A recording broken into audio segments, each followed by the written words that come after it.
Hello friends, welcome to my channel. இது உங்கள் மீனாவின் செட்டிநாடு சமையலறை. இன்றைக்கி இண்டஸ் வேலியிலேருந்து ஒரு சூப்பரான அன்பாக்சிங் வீடியோ தான் பார்க்க போகிறோம். நம்ம சேனலில் ரெகுலராக இண்டஸ் வேலியோட ப்ராடக்ட்ஸ் எல்லாமே வீடியோஸ் பார்த்துட்ருக்கீங்க. அண்ட் நிறைய விதமான பேர் நிறைய ஆர்டர் பண்ணிவிட்டு எனக்கு நிறைய கமெண்ட்ஸ்மே வந்து ஷேர் பண்ணுறீங்க. ரொம்பவே ஹாப்பியாக இருக்குது. இன்றைக்கி ஸ்டெயின்லெஸ் ஸ்டீலில் 3 லிட்டர் கெப்பாசிட்டியில் ஒரு ப்ரெஷர் குக்கர் ஆர்டர் பண்ணியிருந்தேன். அது மட்டும் இல்லாமல் இப்போது நியூ லான்ச்சில் வந்து கேஸ்டைனில் உள்ள கடாய், ஒரு தோசை தவா அதுவுமே வந்து ஆர்டர் பண்ணியிருந்தேன். ஸோ ஆல்ரெடி வந்து நான் இண்டஸ் வேலியோட குக்வேர்ஸ் எல்லாமே யூஸ் பண்ணிகிட்ருக்கேன். ரொம்பவே சூப்பராக இருக்குது. அண்ட் அது மட்டும் இல்லாமல் அது எல்லாமே 5 லிட்டர் கெப்பாசிட்டியில் வாங்கியிருந்தேன். இப்போ கொஞ்சம் ஸ்மால் சைஸ் இருந்தால் கொஞ்சம் மார்னிங் பசங்களுக்கு வந்து ஸ்கூல் டைமில் நீங்கள் ரெடி பண்ணுறது அப்படின்னா கண்டிப்பாக இந்த மாதிரி 3 லிட்டர் கெப்பாசிட்டி இருக்கும். ஸோ நானுமே வந்து மார்னிங் டைமில் கொஞ்சம் டக்குன்னு எடுத்து ஹேண்டில் பண்ணுற மாதிரி இருக்கட்டும் அப்படின்றதுக்காக இந்த 3 லிட்டரில் உள்ள ப்ரெஷர் குக்கர் வாங்கியிருந்தேன். அதில் வந்து பார்த்தீங்கன்னா நல்லா ஸ்டெடியான ஹேண்டில்ஸ்மே வந்து கொடுத்துருக்காங்க.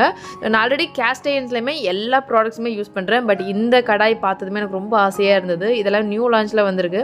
ஸோ இதுவுமே வந்து ரொம்ப சூப்பராக இருந்தது. ப்ரீமியம் குவாலிட்டியில் ஸ்மூத் ஃபினிஷில் வந்து ரெடி பண்ணியிருக்காங்க. இது ஃபுல்லி சீசன்டு தான். நீங்கள் வாங்கிட்டு வந்ததும் ஜஸ்ட் வாஷ் பண்ணிவிட்டு அப்படியே வந்து நீங்கள் சமைக்கலாம். அண்ட் கொஞ்சம் நல்லா ஹேண்டில் பண்ணுறதுக்கு ரொம்பவே ஈஸியாக இருக்கும். அண்ட் ரொம்ப ஹெவி வெயிட்டில் இல்லாமல் லைட் வெயிட்டில் இருக்குது.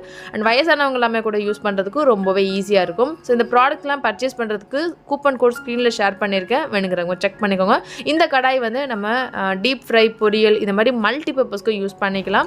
ரீசெண்ட் டைமில் நான் அடிக்கடி செய்கிற ஒரு ரெசிபி அப்படின்னு பார்த்தீங்கன்னா இந்த தட்டைப்பயிறு சாதம் ரொம்பவே ஈஸியாக இருக்கும். டக்குன்னு ஒரு 10 மினிட்ஸில் வந்து நீங்கள் ரெடி பண்ணிடலாம். அதுக்கு நீங்கள் வந்து நைட்டே வந்து தட்டைப்பயிறு வந்து நீங்கள் ஊற வச்சுட்டு படுத்தா போதும். ஒரு 10 to 15 மினிட்ஸ்க்குள்ளே டக்குன்னு ரெடி பண்ணிடலாம். ஸோ அதை எப்படி ரெடி பண்ணலாம்னு பார்த்துடலாமா? ஸோ குக்கரில் வந்து தேங்காய் எண்ணெய் சேர்த்துக்கோங்க. நல்ல ஒரு ஃப்ளேவர் இருக்கும். நீங்கள் நார்மல் ஆயில் சேர்க்கறத விட இந்த மாதிரி தேங்காய் எண்ணெய் சேர்த்துக்கோங்க. ஒரு 3 to 4 டீஸ்பூன் அளவுக்கு சேர்த்துட்டு அதில் வந்து கடுகு, ஒரு 2 பச்சை மிளகா அதை வந்து கட் பண்ணி சேர்த்துருக்கேன். அது கூடவே 2 வரமிளகா அதையுமே வந்து சேர்த்துக்கலாம். ஸோ காரம் ரொம்ப அதிகமாக வேண்டாம் அப்படின்னா நீங்கள் இந்த மிளகாயை வந்து கொஞ்சம் கூட கம்மி பண்ணிக்கலாம். இதில் வந்து ஒரு 5லேருந்து 6 வெள்ளை பூண்டு வந்து சேர்த்துருக்கேன். அதை வந்து நம்ம தட்ட வேண்டாம், அப்படியே வந்து முழுசாகவே வந்து சேர்த்துக்கலாம். ஒரு 2 பெரிய வெங்காயம் அதையும் வந்து கொஞ்சம் பொடியாக வந்து கட் பண்ணி சேர்த்துருக்கேன். பசங்க வந்து இந்த பயிரெலாம் சாப்பிட மாட்டாங்க அப்படின்னா கண்டிப்பாக இது மாதிரி ரெடி பண்ணி கொடுங்க. ஸோ இன்றைக்கி நம்ம பார்க்க போகிற ரெசிபிஸ் எல்லாமே கொஞ்சம் நல்ல ஹெல்த்தியான ரெசிபி தான். அண்ட் டக்குன்னு ஒரு 5 to 10 மினிட்ஸ்க்குள்ளே ரெடி பண்ணுற மாதிரி சிம்பிளான ரெசிபியும் கூட. ஸோ வெங்காயம் கொஞ்சம் நல்லா வதங்கினதுக்கப்புறம் ஒரு தக்காளி கட் பண்ணி வச்சுருந்தேன். அதையும் வந்து நல்லா சேர்த்துட்டு கொஞ்சம் நல்லா வதங்குற ஹை ஃப்ளேமில் வச்சு கொஞ்சம் நல்லா வதக்கிக்கலாம். பேச்சுலர்ஸாக இருந்தீங்க அப்படின்னாலுமே உங்களுக்கு இந்த ரெசிபி வந்து ரொம்ப ஈஸியாக இருக்கும். ஸோ அது வந்து நான் வீடியோஸில் பார்த்துட்டு தான் ட்ரை பண்ணேன். பட் ஆனால் ரொம்ப டேஸ்டியாக இருந்தது. கண்டிப்பாக நீங்களும் ட்ரை பண்ணி பாருங்கள். கொஞ்சம் வெங்காயம் தக்காளி நல்லா வதங்கினதுக்கப்புறமா அதில் வந்து கருவேப்பிலை சேர்த்துக்கலாம். அண்ட் இதில் வந்து பார்த்திங்கன்னா உங்களுக்கு நமக்கு ஸ்பைசஸ் எல்லாமே எதுவுமே இல்லாமல் கொஞ்சம் சட்டிலாக இருக்கும். அண்ட் டேஸ்ட் ரொம்பவே சூப்பராக இருக்கும். இதில் வந்து நம்ம எக்ஸ்ட்ராவாக வந்து நம்ம குழம்பு மிளகாய் தூள் அது மட்டும் தான் ஆட் பண்ண போகிறோம். இதுக்கப்புறம் வேறு எந்த அடிஷ்னலாக மசாலா அந்த மாதிரி எந்த இன்க்ரீடியன்ஸுமே இல்லை. கொஞ்சம் லைட்டாக வந்து மஞ்சத்தூள் சேர்த்துக்கலாம். இந்த ப்ரெஷர் குக்கரில் உங்களுக்கு ட்ரைப்ளை இண்டக்ஷன் பாட்டம் வந்து கொடுத்துருக்காங்க. 100% சேஃப். அது மட்டும் இல்லாமல் ISO சர்டிஃபிகேட் கூட இருக்குது. 3 இயர்ஸ் வரைக்குமே வாரண்டி கொடுக்குறாங்க.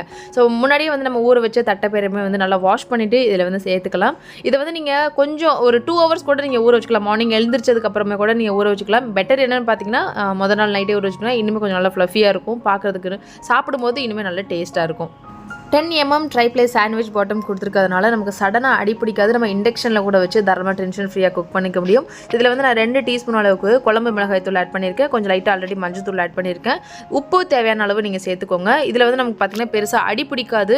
நமக்கு இண்டஸ் வேலியோட குக்வேர்ஸ் எல்லாமே வந்து பார்த்திங்கன்னா நமக்கு எந்த ஒரு குக்வேர்ஸுமே வந்து சடனாக அடிப்பிடிக்காது. நமக்கு ஸ்டெயின்லெஸ் ஸ்டீல் நிறைய பேர் வந்து யோசிப்பீங்க அடிப்பிடிக்கும் அப்படின்ற மாதிரி. அந்த மாதிரி எந்த பிரச்சனையுமே இருக்காது. ஸோ நீங்கள் டென்ஷன் ஃப்ரீயாக இதில் குக் பண்ணிக்கலாம். இதில் நான் வந்து சாப்பாட்டு அரிசி தான் வந்து எடுத்திருக்கேன். இன்கேஸ் நீங்கள் வேணும் அப்படின்னா நீங்கள் பாஸ்மதி அரிசி அது கூட வந்து சேர்த்துக்கலாம். பட் சாப்பாட்டு அரிசி எடுக்கும்போது இன்னுமே கொஞ்சம் நல்ல டேஸ்ட்டாக இருக்கும். நான் வந்து பார்த்திங்கன்னா 3 டம்ளர் அளவுக்கு தண்ணி எடுத்திருக்கேன். நம்ம தட்டைப்பயிரும் சேர்த்துருக்கிறதுனால அது குக் பண்ணுறதுக்குமே வந்து தண்ணி கொஞ்சம் அதிகமாக தேவைப்படும் அப்படின்றனால வந்து 3 டம்ளர் அளவுக்கு தண்ணி சேர்த்துருக்கேன். உங்களுக்கு அரிசி நீங்கள் எவ்வளோ சேர்க்குறீங்களோ அதுக்கேற்ற மாதிரி மல்டிப்ளாக நீங்கள் வந்து தண்ணி சேர்த்துக்கலாம். ஃபைனலாக உப்பு மட்டும் செக் பண்ணிவிட்டு குக்கர் லிட்டு போட்டு க்ளோஸ் பண்ணிடலாம். ஸோ தண்ணி எல்லாமே கரெக்டாக இருக்குது. 3 to 4 விசில் வரைக்கும் நம்ம வச்சோன்னா போதும். அந்த தட்டைப்பயிறுமே நல்லா சாஃப்ட்டாக வந்து குக் ஆயிரும். அண்ட் சாதமே வந்து பார்த்திங்கன்னா நல்லா சாஃப்ட்டாக இருக்கும். பசங்களுக்கு மத்தியானம் நீங்கள் லஞ்சுக்கு கொடுத்து விடும்போது கூட இந்த சாதம் நல்லா சாஃப்ட்டாக இருக்கும். ஜென்ரலாக குக்கர் ரைஸ் வந்து பார்த்திங்கன்னா நம்ம ஆஃப்டர்நூன் எடுக்கும்போது கொஞ்சம் ரொம்ப ட்ரையாக இருக்க மாதிரி இருக்கும். பட் இந்த சாதம் வந்து பார்த்திங்கன்னா ரொம்பவே சாஃப்ட்டாக இருக்கும். அண்ட் இதுக்கு சூப்பரான சைட் டிஷ் வந்து ரெடி பண்ணிடலாம். ஸோ நான் கடாய் வச்சுட்டு நான் வந்து ஆல்ரெடி வந்து எண்ணெய் சேர்த்து கொஞ்சம் பச்சை மிளகா, கடுகு, வெங்காயம் அதெல்லாம் தாளித்து நல்லா வதக்கிட்டேன். அது வந்து கொஞ்சம் அந்த ஃபைல் மட்டும் மிஸ் ஆயிடுச்சு. இதில் வந்து பார்த்திங்கன்னா ஃபைனலாக வந்து நம்ம உருளைக்கிழங்கு, கத்திரிக்காய் அது 2 குட்டி குட்டியாக க்யூப் சைஸில் கட் பண்ணிக்கலாம். செம்ம டேஸ்ட்டாக இருக்கும். கண்டிப்பாக இதையுமே நீங்கள் ட்ரை பண்ணி பாருங்கள்.